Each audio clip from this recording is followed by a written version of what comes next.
율법에 갇힌 예수 그리스도 그리고 율법과 성전에 대해서 우리가 대략적인 이야기를 나눴습니다. 제가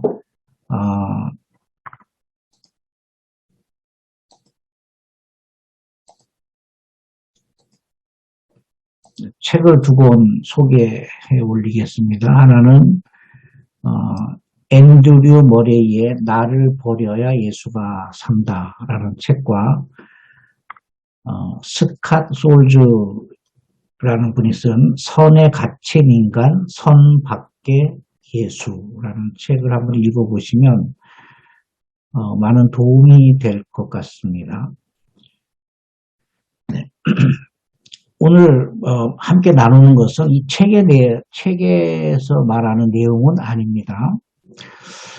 우리가 하나님을 믿을 때 하나님께서 시간을 창조하시고 공간을 창조하시고 인간을 창조하셨습니다. 이것이 창세기 1장의 천지 창조의 내용입니다. 하나님은 태초에 하나님이 천지를 창조하시니라 할 때 태초라는 말은 시간입니다. 시간. 하나님께서 시간을 창조하셨다.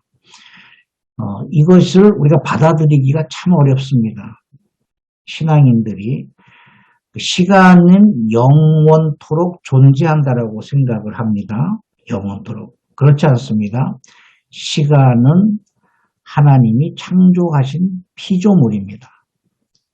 시간. 그리고 태초에 하나님이 천지를 창조하셨다. 천지는 공간을 말하는 것입니다. 그리고 천지 창조의 마지막 날 하나님께서 인간을 만들었습니다. 시간과 공간과 인간, 천지 창조의 핵심 내용입니다. 이것이 이제 하나님의 통치 방법입니다.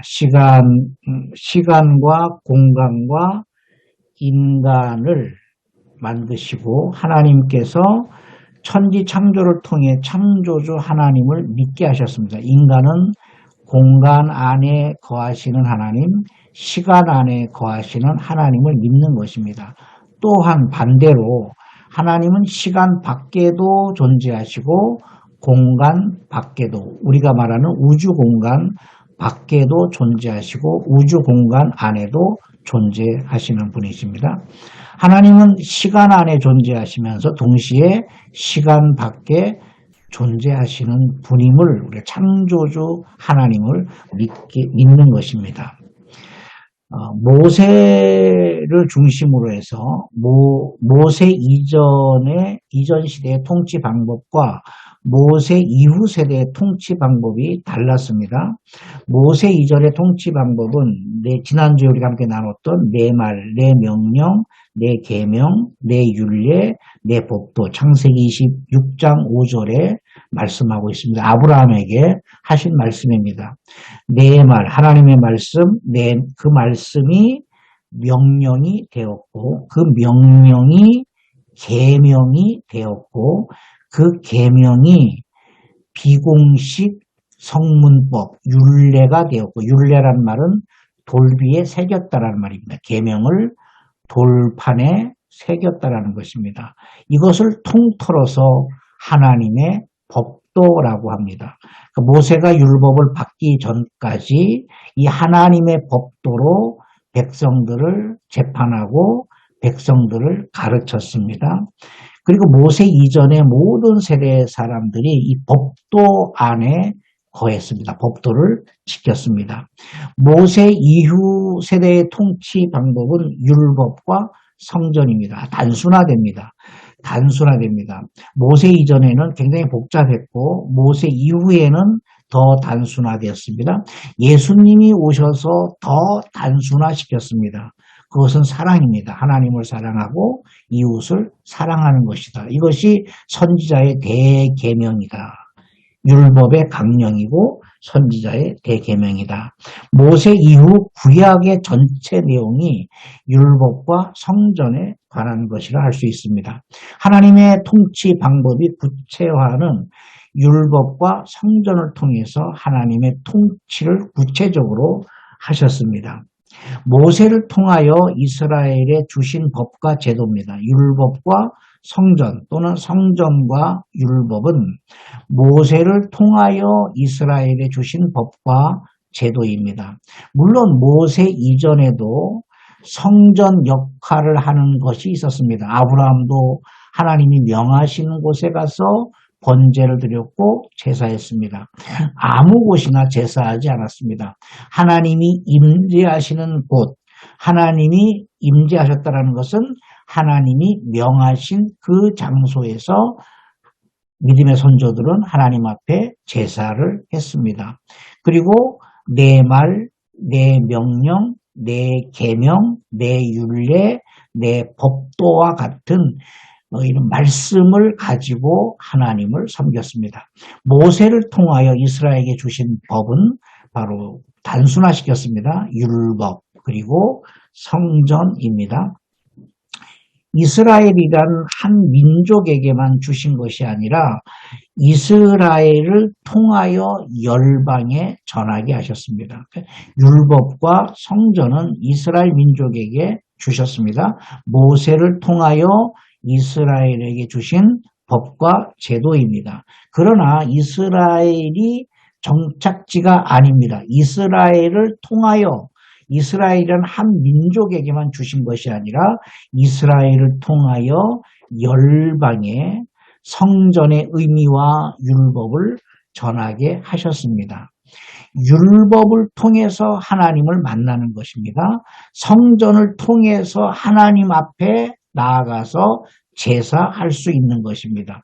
그렇기 때문에 율법을 통해서 하나님을 만나지 아니한다면 또는 성전을 통해서 하나님께 나아가지 않는다면 율법의 주체, 성전의 주체는 율법과 성전이 아니라 하나님이십니다.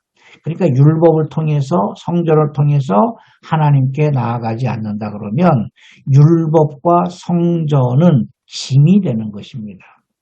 이스라엘 민족을 통하여서 율법과 성전 이 정신이 온 열방에 전파되도록 하셨습니다. 그래서 이스라엘 백성들이 출애굽하여서 광야에서 40년을 보내고 그리고 광야 2세대들이 요단강을 건너서 가나안에 들어가게 됩니다. 이제 가나안에 들어갔을 때 우리는 가나안을 잘 알지 못합니다. 우리가 알고 있는 가나안은 부분적으로 성경을 통하거나 또는 설교에서 들었던 거나 성경 공부를 통해서 알았던 부분적인 것밖에 우리가 가나안을 알지 못합니다. 저도 오랫동안에 가나안에 대해서 공부하고 있는데 지금도 공부하고 있습니다. 자료가 그렇게 많지 않습니다. 근데 이스라엘 백성들이 가나안에 들어갔을 때의 상황과 우리가 알고 있는 가나안은 전혀 다릅니다. 그래서 하나님의 통치와 가나안의 딜레마에 빠지게 됩니다. 딜레마라는 것이 이거지 않습니까? 두 가지를 결정해야 되는데 결정할 수 없는 상태입니다. 하나님의 통치만을 선택할 것이냐 아니면 그렇게 하기에는 하나님의 말씀이 너무 무겁다라는 겁니다. 이런 말씀드립니다. 출애굽기 23장 9절입니다. 너는 이방 나그네를 압제하지 말라. 너희가 애굽 땅에서 나그네 되었은즉 나그네의 사정을 아느니라. 이스라엘 백성들이 가나안에 들어갔을 때 이방 나그네를 압제하지 말라는 것은 가나안 사람도 포함하는 것입니다. 광야 2세대들 신명기에서 모세는 다시 강조하고 있습니다. 너희는 나그네를 사랑하라. 전에 너희도 애굽 땅에서 나그네가 되었습니다. 나그네라는 말은 이방인들입니다. 하나님의 율법을 받지 않은 자, 이방인이라 하면 두 가지입니다. 하나님의 율법을 받지 아니한 자 또는 성전을 알지 못하는 자들을 이방인이라고 하는 것입니다. 그러면 이스라엘 백성들이 가나안에 들어갔을 때 가나안 사람들도 이방인이 되는 것입니다. 그들을 압제하지 말라. 그들을 사랑하라. 차별 대우하지 말라. 그래서 이스라엘 백성들이 딜레마에 빠지게 되는 겁니다. 이건 오랜 역사 동안에 굉장히 큰 충격이었으며 갈등이었으며 번민이었으며 고뇌였으며 신학적인 논쟁이었고 신앙적인 갈등이었습니다. 어떻게 할 것인가? 우리와 똑같습니다. 우리는 하나님의 말씀을 받아서 하나님의 택한 받은 구원받은 사람으로서 하나님의 뜻을 따라야 하지만 우리는 대한민국이라는 또는 영국이라는 통치 아래 살아야 됩니다. 한국의 법을 지켜야 되고 우리가 살고 있는 나라의 법을 지켜야 됩니다. 세상은 하나님의 나라가 아닙니다. 세상은 하나님의 뜻을 지키는 곳이 아닙니다. 물론 어떤 사람은 하나님의 뜻과 비슷하게 정직하고 온유하고 겸손하게 인격적으로 살아가는 일도 있습니다. 그렇다고 그들이 인격적으로 살았다고 해서 선하게 살았다라고 해서 그가 하나님의 뜻대로 살았다라고 말할 수 없는 것입니다. 하나님의 뜻을 지키는 것은 이 땅에서의 선하고 어떤 도덕적이면서 윤리적이면서 사회적인 법을 지키는 것을 의미하지 않습니다. 이스라엘 백성들이 가나안에 들어갔을 때 충격을 받은 것이 무엇이냐면 가나안 문화였습니다. 그들이 광야에서 교육받았던 것은 어떻게 보면 옛날에 북한 사람들이 대한민국을 교육할 때 한국은 다 굶어 죽는 사람들이다. 한국은 가난하다.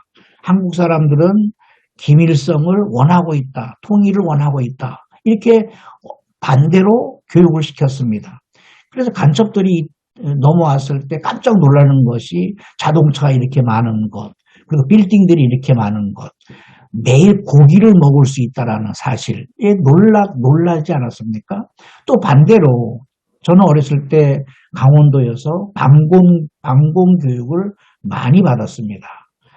방공 교육을. 그러니까 우리가 받았던 교육이 뭐냐면 북한 사람들은 너무 악하다는 것, 괴뢰군들은 너무 악하다는 것입니다. 그래서 넘어와서 사람들의 목을 자르고 손을 자르고 귀를 자르고 그런 이야기들이 굉장히 많이 들었습니다. 그래서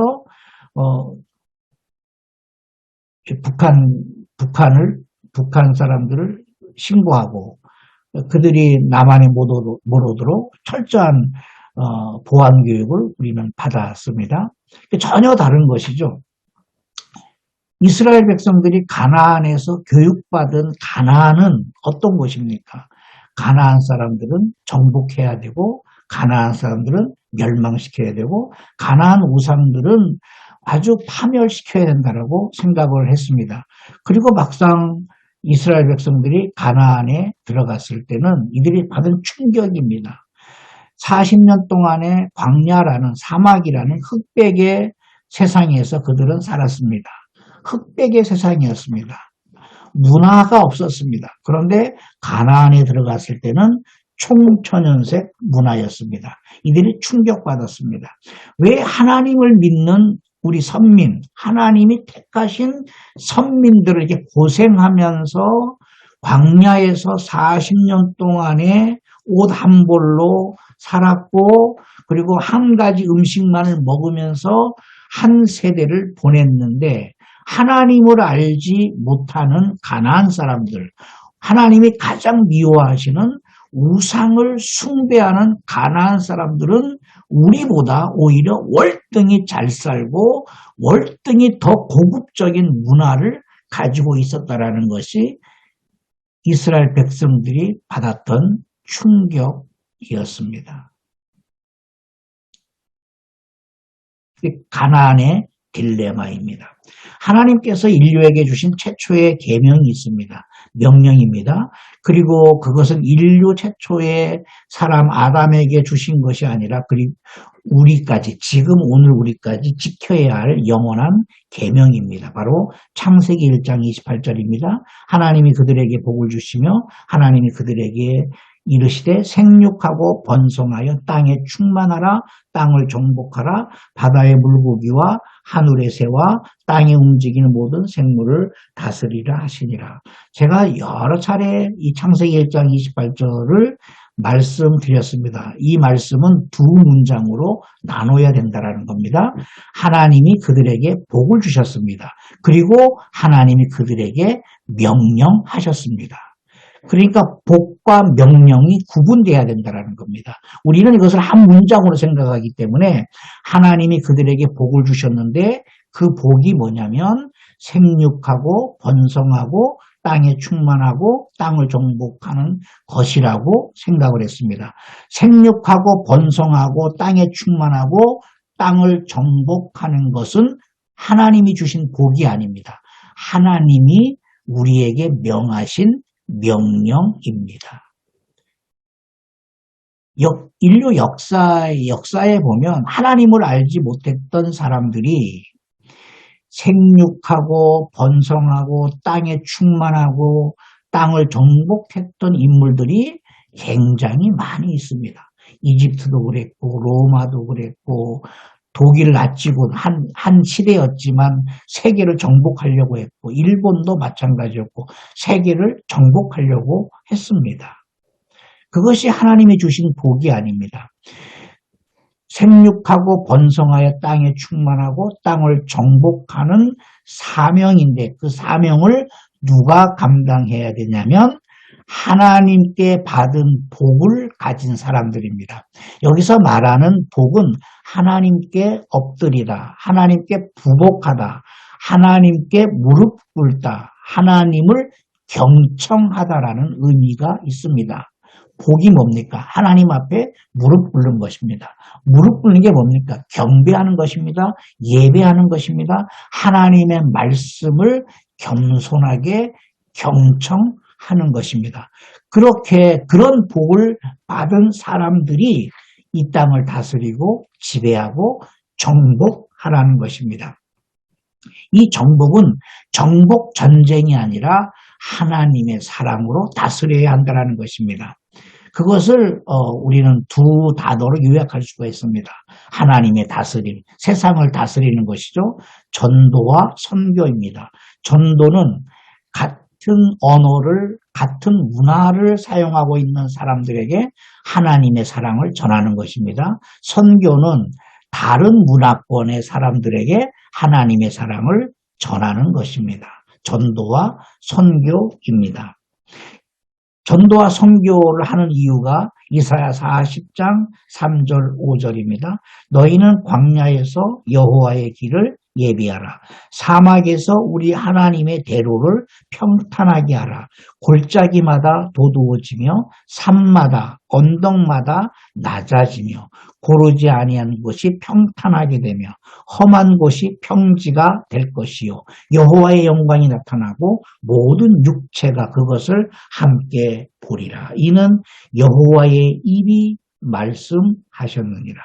언덕과 언덕이 낮아지고 고르지 못한 곳이 평탄하게 되며 험한 곳이 평지가 될 것이라 했습니다. 저는 이 말씀을 요르단에 가기 전에는 이해하지 못했습니다. 요르단에 가보니까 요르단과 이스라엘 그 지형을 보니까 이해가 갔습니다. 이것이 다 평탄하게 될 것이다. 다시 말해서 문화와 문화, 나라와 나라, 민족과 민족이 각각 다른 문화이고 각각 다른 나라이고 각각 다른 문화, 민족일지라도 이들이 하나님의 영광으로 하나가 되게 하시겠다라는 것입니다. 미국과 영국과 카나다와 일본과 중국과 한국 다 민족이 다른 나라 사람들입니다. 나라가 다르고 문화가 다르고 민족이 다를지라도 하나님의 영광이 함께 하나가 되게 할 것이라는 것입니다. 이것이 어떻게 이루어지느냐? 세상을 정복하는 것이 아니라 전도와 선교로서 사랑의 다스림으로 해야 된다는 것입니다. 마태복음 28장 19절 20절입니다. 너희는 가서 모든 족속으로 민족으로 제자로 삼아 민족을 제자로 삼아 아버지와 아들과 성령의 이름으로 세례를 베풀고 내가 너희에게 분부한 모든 것을 가르쳐 지키게 하라. 미국이 전 세계에 복음을 전하는 일에 큰 일을 했습니다. 그래서 미국 선교사들이 실패한 것, 실수한 것들이 있는데 그들이 그 나라에 가서 복음을 전할 때 미국화 모든 문화를 미국화 시켰습니다. 언어도 미국화 시켰고 문화도 미국화 시켰고 문명도 미국화 시켰습니다. 그것이 선교 역사의 큰 오류로 지금 역사학자들은 분류하고 있습니다. 여러분 다 미국이 기독교 기반 위에 세워진 나라라 할지라도 또는 영국이 기독교 국가라 할지라도 그들이 복음을 전할 때 영국처럼 만들고 미국처럼 만드는 것이 목적이 아닙니다. 한국은 한국대로, 인도는 인도대로, 또는 다른 파키스탄은 파키스탄대로, 일본은 일본대로 그 나라의 고유한 특성을 가지고 있으면서 그곳에 하나님의 사랑을 심어야 되는 것입니다. 정말 어렵습니다. 이스라엘 백성들이 가나안에 들어가서 이것을 하지 못했습니다. 그래서 결국은 어떤 현상이 일어나냐면 가나안 종교와 여호와의 신앙이 통합되는 현상이 일어났습니다. 이것을 우리가 가장 이해하지 못하는 부분이에요. 어떻게 가나안 종교와 우상 숭배 아닙니까?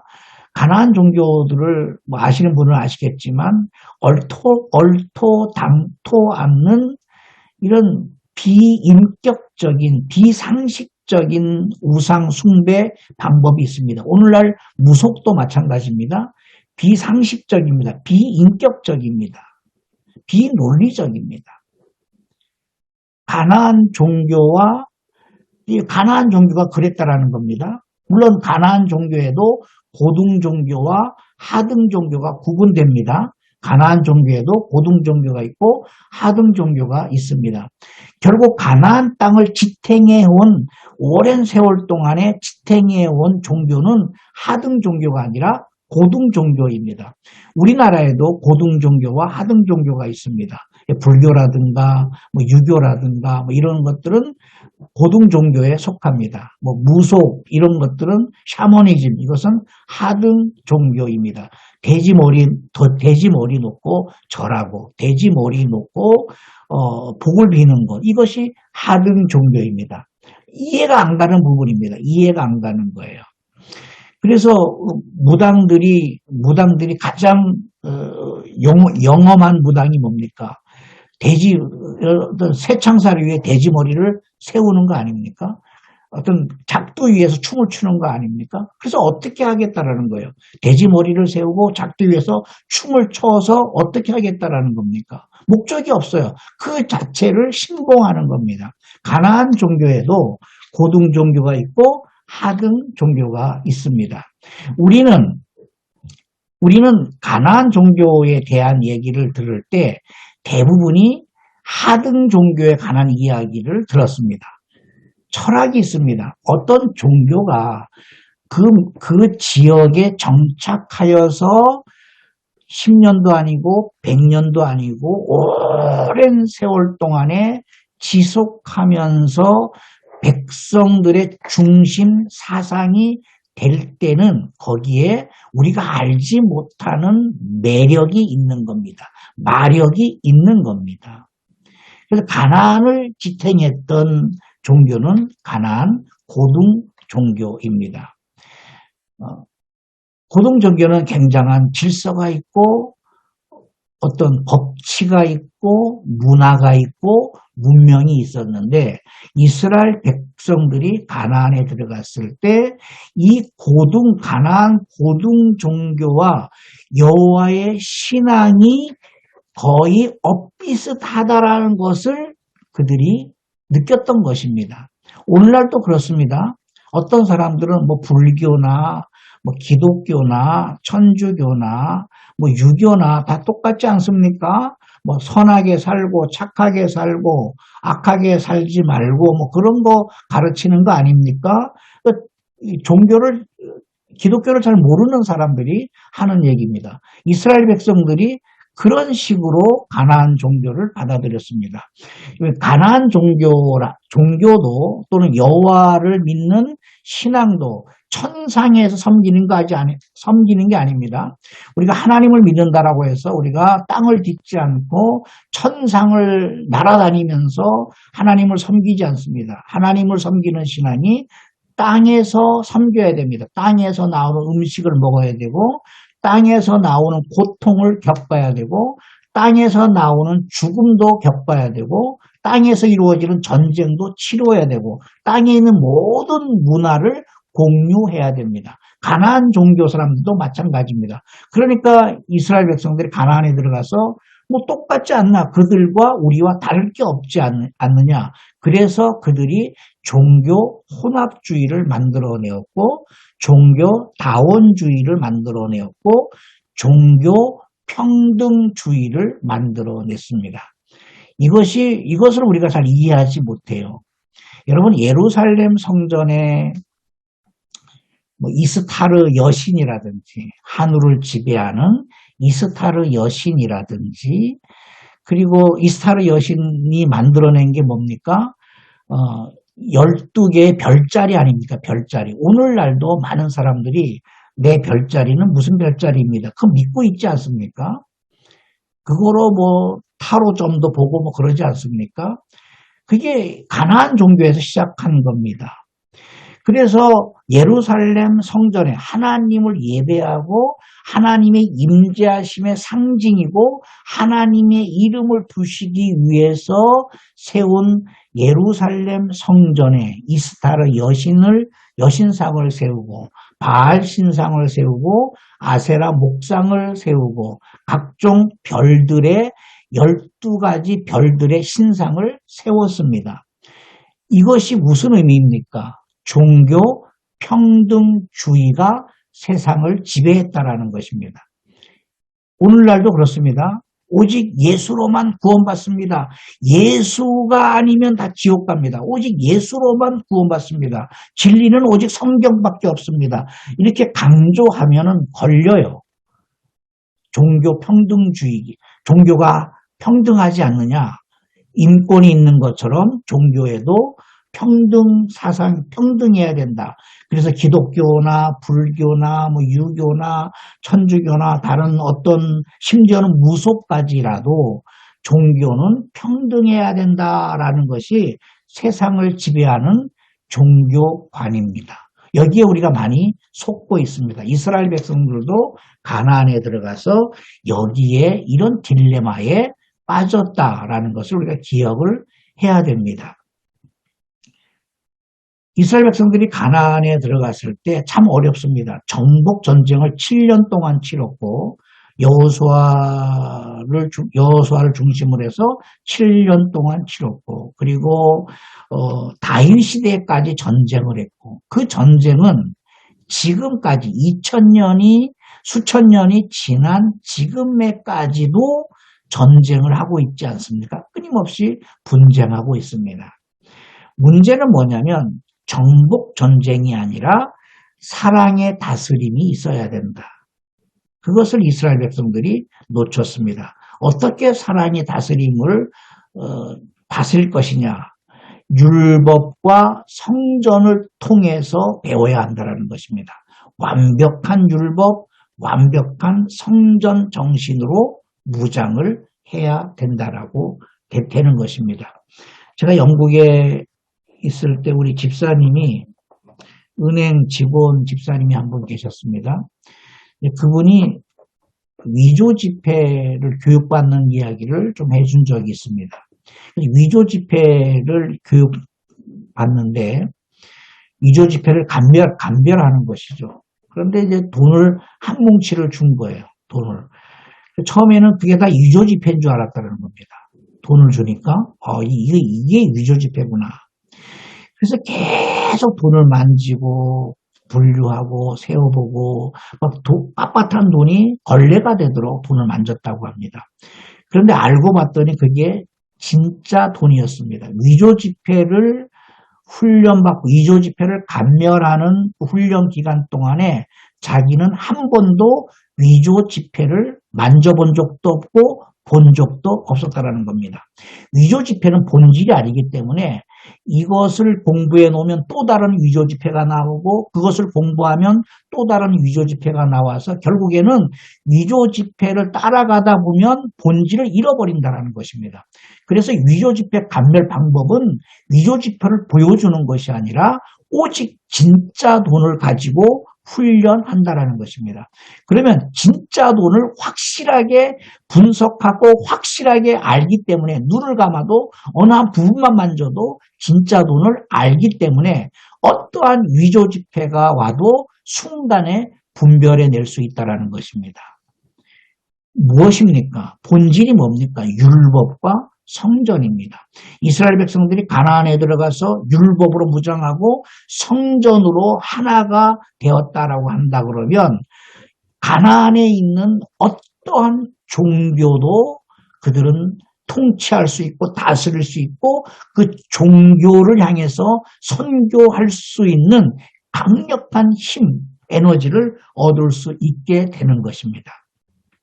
하나님이 택하신 선민 사상으로 이방인을 압제했습니다. 사랑의 다스림으로 다스려야 되는데 그들은 하나님이 택하신 선민 사상으로 무장을 했지만 그 무장은 좋지만 이방인을 무시하고 이방인을 압제했습니다. 그 결과 이방인을 압제했다라는 것은 그들에게 주어진 율법과 성전 신앙을 잃어버렸다라는 것입니다.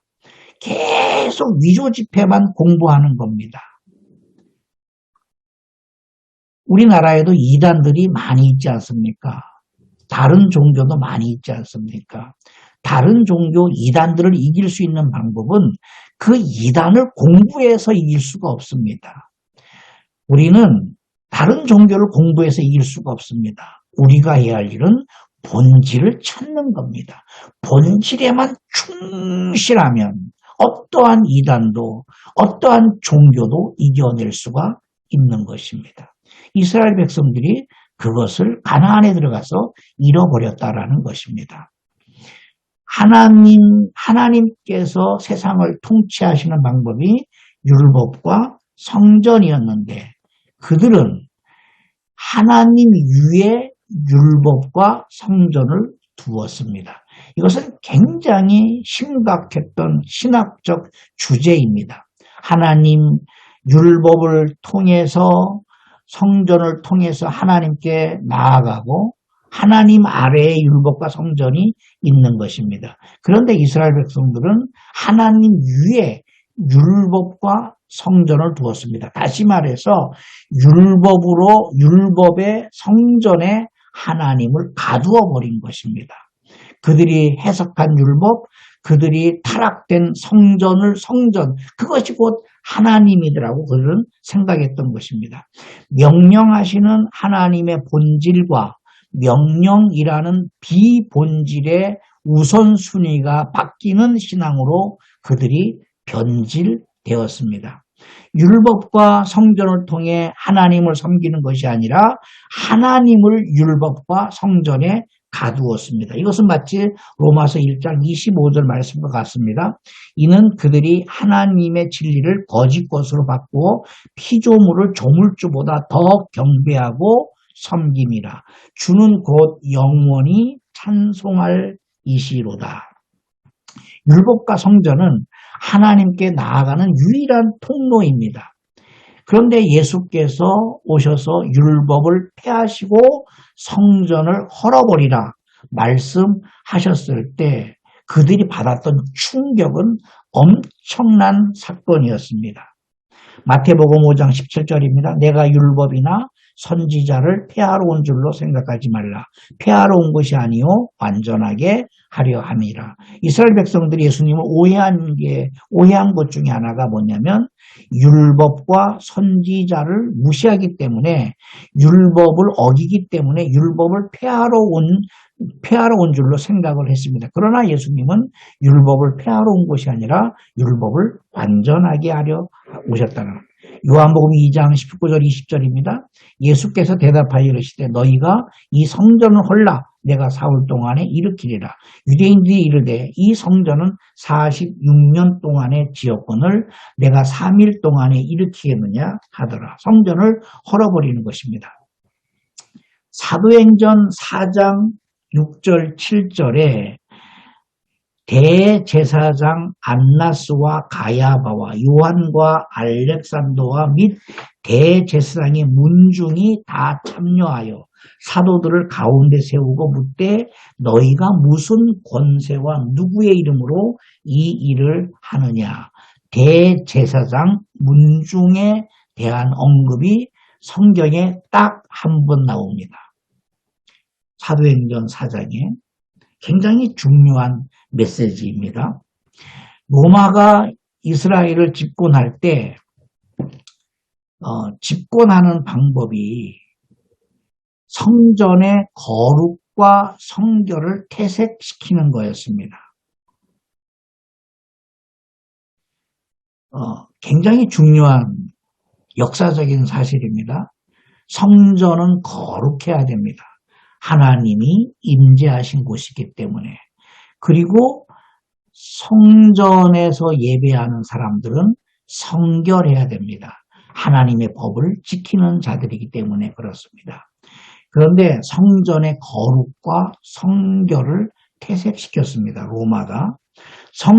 그 이유는 성전을 중심으로 이스라엘 백성들이 집결하여서 로마를 향해서 대항할 것을 미연에 방지했습니다. 자, 그러면 성전을 헐어버리면 되는 거잖아요. 성전을 완벽하게 무력화시키면 되는 건데 로마는 그렇게 하지 않았습니다. 대제사장을 해유했습니다. 대제사장은 하나님께 충성을 다해야 하는 사람 아닙니까? 그런데 대제사장이 되려면 로마의 충성 서약을 해야 됩니다. 이건 큰 역사적인 사건입니다. 대제사장으로 임명이 될 때 로마에게 나는 충성을 다하겠습니다. 라는 서약을 하게 했습니다. 만약에 그 서약을 지키지 않으면 그 대제사장은 죽임을 당하는 겁니다. 권력, 그럼 무조건 서약을 시킨 것은 아닙니다. 대제사장에게 권력을 주었고 막강한 경제적 이익을 보장해 주었습니다. 누가? 로마가 권력을 주었습니다. 주의 종에게, 선지자에게, 하나님의 종에게 권력을 주었습니다. 이 권력은 세상 권력입니다. 그리고 막강한 경제적 이익을 보장을 했습니다. 그러니까 대제사장은 이 두 가지 때문이라도 로마에 충성 서약을 하게 된 것이고 결국 이들로 인하여서 성전의 거룩함과 선결함이 퇴색되기 시작을 합니다. 로마가 대제사장의 임기를 1년으로 제한했습니다. 원래 대제사장의 임기는 종신직입니다. 종신직. 평생 하는 겁니다. 하나님께서 세우시고 그 다음 사람에게 세우고 이렇게 종신형인데 대제사장의 임기를 1년 동안 했습니다. 1년에 한 명씩 전직, 증경 대제사장이 배출되는 것입니다. 그리고 대제사장에게 권력을 주었습니다. 이스라엘은 사내들인 공의회가 있는데 오늘날로 말하면 국회 입법부를 말하는 것입니다. 그 국회의장이 대기했습니다. 대제사장이 세상 권력을 쥐게 했습니다. 오늘날로 말하면 이스라엘 대통령이 없으니까 오늘날로 말하면 대통령이 되게 한 겁니다. 대제사장이 수상이나 대통령이 되게 한 것입니다. 최고의 권력 집단의 의장이 되었다라는 것은 오늘날 수상이나 대통령을 의미하는 것입니다. 왕입니다. 왕. 대제사장에게 로마가 그런 권력을 주었습니다. 어떤 이익을 줬느냐? 예루살렘 성전 양쪽에 이방인의 뜰이 어마어마하게 넓은 곳이 두 개가 있습니다. 그 이방인의 뜰에다가 제수용품, 하나님 앞에 제사하기 위해서 굉장히 어려운 과정을 통과해야 되는데 그 제사용품을 판매하는 가판대를 설치해서 그 가판대라는 말은 오늘날 말하면 백화점을 뜻합니다. 요세푸스에 의하면 일주일에 매매되는 양이 약 30만 마리입니다. 어마어마한 숫자입니다. 어마어마한 숫자예요.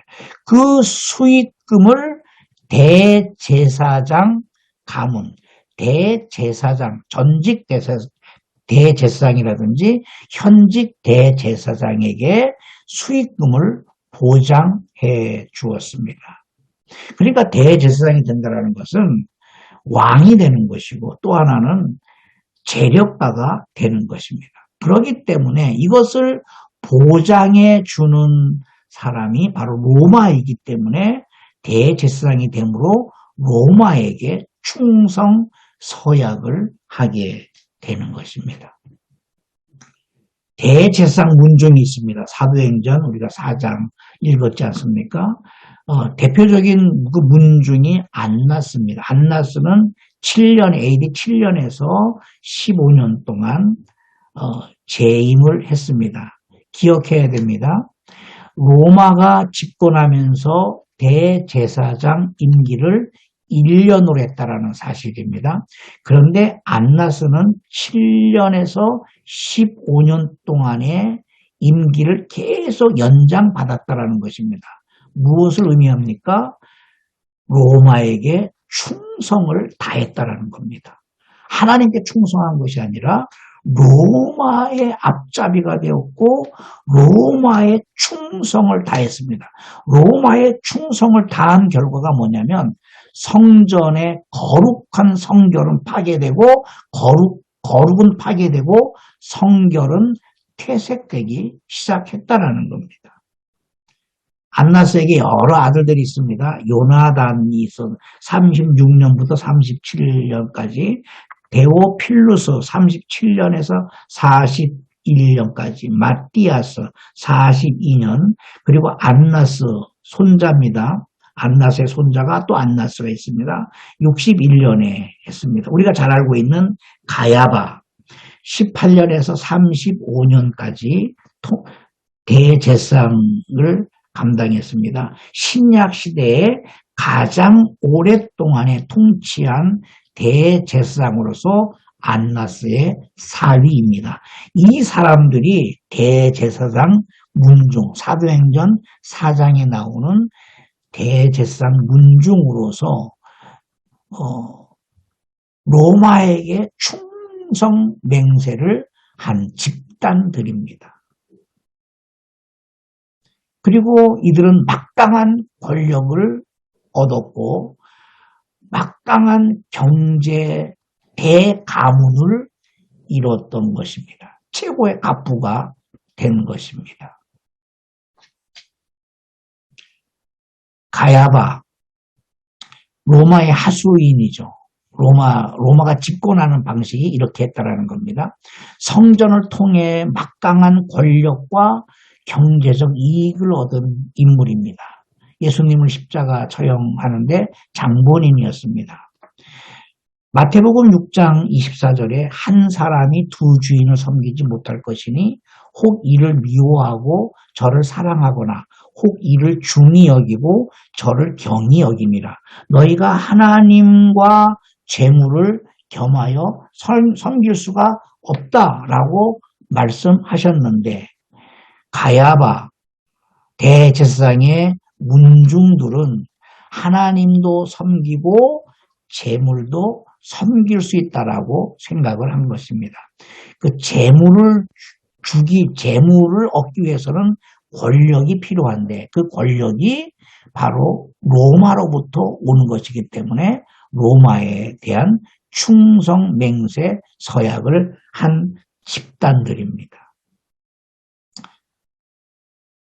성전과 율법과 성전, 권력 수단으로 또는 경제적 이익 창출의 수단으로 그들은 생각했던 것입니다. 그래서 그들이 아이러니하게도 성전을 통해서 율법을 통해서 하나님께 나아가는 것을 그들은 막아버렸습니다. 예수님께서 말씀합니다. 너희가 교인 하나를 얻기 위해서, 여기서 말하는 교인은 유대교입니다. 교인 하나를 얻기 위해서 교인 하나를 얻어오면 너희가 더 배나되는 지옥 자식을 만들어낸다. 그러니까 성전을 통해서 율법을 통해서 하나님께 나아가는 것을 근본적으로 차단시켰던 인물들이 누구냐면 아이러니하게도 대제사장들이었습니다. 오늘날도 마찬가지입니다. 교회가 정치를 하거나 교회 목사님들이 지금 대통령 선거 기간, 후보 선거 기간이기 때문에 어떤 기독교 연맹이 누구를 지지하겠다 성명서를 발표하는 것. 왜 그렇습니까? 그걸 왜 합니까? 개인이 누구를 지지해서 찍는 것은 몰라도 어떤 교회 집단이 힘을 과시해서 우리는 누구를 지지합니다. 그것이 하나님의 뜻입니다. 무엇이 하나님의 뜻입니까? 정치가 하나님의 뜻입니까? 그렇지 않습니다. 정치는 하나님의 뜻이 아닙니다.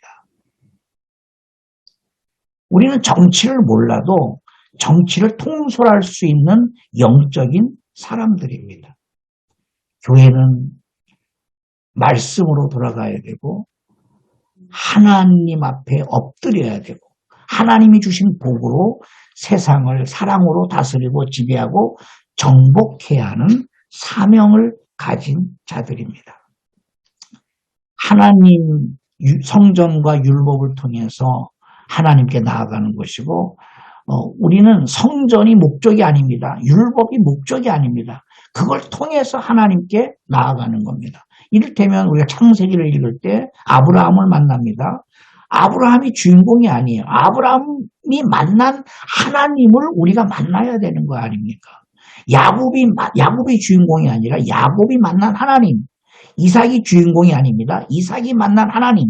베드로가 주인공이 아닙니다. 사도 바울이 주인공이 아닙니다. 그들이 만난 예수 그리스도를 우리가 만나는 것입니다. 그런데 이스라엘 백성들은 성전과 율법 아래 하나님을 가두어 버렸습니다. 왜 그렇습니까? 대제사장 세력을 유지하기 위해서 그 세력들이 주는 어마어마한 권력과 이익을 얻기 위해서 그랬습니다. 간혹 뉴스나 또는 교회들이 집단 행동을 하는 것 보면 그 내부에 뭐가 있습니까? 하나님이 있습니까? 하나님을 팔아서 교회가 무엇인가 하면 그것은 타락한 이스라엘이나 똑같지 않습니까? 교회는 정치와 분리되어야 됩니다. 이스라엘 백성들이 그걸 못했습니다. 하나님과 세상이 있습니다. 오늘날 하나님과 세상 그 가운데 있는 것이 구약시대에는 성전과 율법이었다면 오늘날은 말씀과 교회입니다. 이 말씀과 교회는 교회의 세력으로 세상에게 영향을 주는 것이 아니라 성령의 교통하심과 성령의 다스림으로